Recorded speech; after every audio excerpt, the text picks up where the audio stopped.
Hi, this is Michelle. I'm working on the Bucilla Merry Christmouse stocking. It's from 2022. It's kit 89562. I don't have the actual kit cover picture, so what I did was I took the Merry Stockings catalog and I took the picture of this and then I blew it up, sent it to the printer, and made this. So this isn't the actual kit cover, but it is the Bucilla kit. So I had a few questions. I changed the candy canes on the tree. They were satin stitched, and I did the beading, which took as long as a satin stitch, I think. And then I've added trim to the little outfits just to make it more fun. And then I'm going to show you how to do the tails, because the tails are cording, but you do something to them to make them, stick out from the stocking like they do. So here is what I have. So what I do is, with the tails, I cut 3 strands of the dark gray, about 5 inches long, and I make a little piece of cording with that. Twist it a little bit. Make your cording, knot the end here. And then I take a little bit of fray check. I use my little plastic mat here because the fray check will not stick to it. I mean, it sticks a little bit, but not so much that you can't get it off. So I don't like use so much that it's like drenched, just enough to shape it. So how I shape it is I use my little clips. As you can see, I've already got one here. So I use my clips. I kind of get it the shape I want. You can look at the cover and see like the different shapes that the tails are, or you can just shape them however you want. But I use the little clips because it'll hold, because if you don't, they kind of move a little bit. So I'll use the clips and hold it. It takes about 10 minutes to dry, because I don't put very much on. So about 10 minutes to dry. And then when it's dry, I just move the clips. And as you can see, you can just take your fingernail, pull it off of there, and then you've got this cute little mouse tail that after I get her little dress done, I'll attach that little tail. So this is the tail I'll be using. So that's how you do the tails. It's really easy. You could even make all of these at once and then, take them as you need them. So next I'll show you my little candy canes that I did, just the beading. I just wanted to give it some more sparkle. I don't mind doing satin stitch. I like doing satin stitch, but I don't know, I just thought make it more sparkly. I thought it'd be cute. So you get your lines printed on your candy cane. And what I did was where the lines are, where you should satin stitch, that's where I did the red. And it's about 5 of the red beads. I've got 2 strands of red floss on my small needle that comes, I just lost it. It was tied in a knot, and now it's not. Okay, so I'm using 2 strands of this red. I'll break through. I found that about 5 red beads are enough to cover that line, and I'm just stringing 5 red beads on my needle.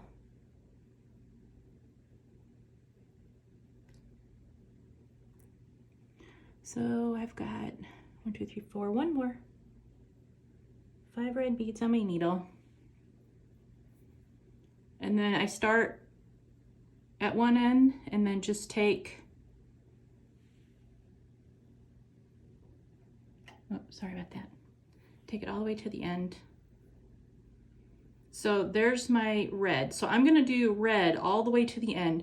And when you get to the end, you can see like there's a big spot where you don't wanna leave that. So on the ends where there isn't a line, go ahead and make a line of red beads or white, whichever you go. This is just how I do it.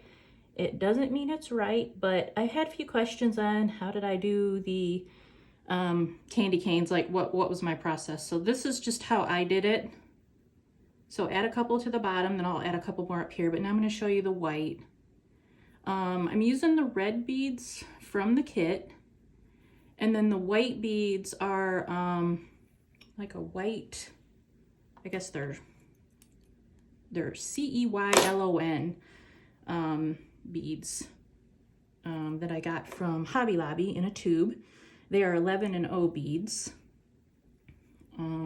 because sometimes you can't find the 10 and 0 at the stores. 10 and 0 is what comes in the kit. So the red beads are the 10 and 0, and the white ones that I'm going to use are 11 and 0. But really, side by side, you can't tell. There's really no difference. So my white. So I'm going to go in between the red and do the white. So do how many ever, you think you need in here. Like at the bottom here, I'll do 3. And then I'll go back to doing 5. So once you start getting these beads in line, like the red right now aren't really staying on the line, but once you fill in that area with the white, they all just kind of go in line and they kind of just stay there. And if you want to secure them a little better on the back side, just run a little bit of fray check along there, and that will secure them. And of course, every once in a while you get a bead that doesn't want to go on the needle. That happens. So see here, as I'm filling in, they kind of just stay in place. So this is just how I did these candy canes, just something extra to give a little more sparkle and just make it more fun to look at. I do like the satin stitch, but I thought this would be pretty. So there you go, there's my start of another candy cane. So next I will show you the different trims that I added. Like on this one, there's a little red trim. There's some rickrack on that one. This one over here, it's a real cute blue and light green. She's got some lace, so I'm going to show you how to put the lace on the bottom of the skirt. There's some yellow and blue trim there, and then a little bit of blue sparkle up here. So this trim, Michael's Craft Store, since I've moved, I have a Michael's Craft Store really close. So I've been going there a lot because in Ohio, when I lived there, Michael's wasn't very close, so it was just Hobby Lobby and Joann's. So I found a whole new world at Michael's Craft Store. You can get trim, 50 pieces. It's a trim bundle. I find these hanging usually like at the ends of different aisles. This has 50 different pieces of trim. And what I do is I just cut, a little bit off, whatever I want. And then I have a box where if I have any left over, I just throw it in there. They have Christmas ribbon bundles, Halloween, fall. I mean, every season, every holiday, I find trim bundles, different colors. And so every time I find one that I don't have, I buy it. So I think I've got like 10 right now. And they have a little hole at the top. So on the inside of my supply closet, I just put those little command strip hooks, and I have these all hanging on the inside of the door so I can find them quickly. So there's where I get all my trim. So next I have the last little mouse. I have her little dress. She has a little apron, and she has on the bottom of her dress, she had like a white, this white roughly felt trim thing. I'm going to leave that off because I want to use this lace trim, and this lace trim came from the bundle I just showed you, and it's got a nice little edge. So I'm going to show you how I put that on. I need my white from the candy cane over here. So I use trim. I'll use just one strand of floss. You don't need a lot to add the trim. So what I do is I figure what I need. Now, whether I'm going to pleat it, which this is so small, I'm not going to pleat it. If it was a bigger piece, I probably would, put little pleats in the ribbon, but this is such a small piece, I'm not going to pleat it. You can take fray check and run along that edge, let it dry. I didn't feel that this one really needed it, but like I did that with the Rick Rack. I put a little fray check on the end.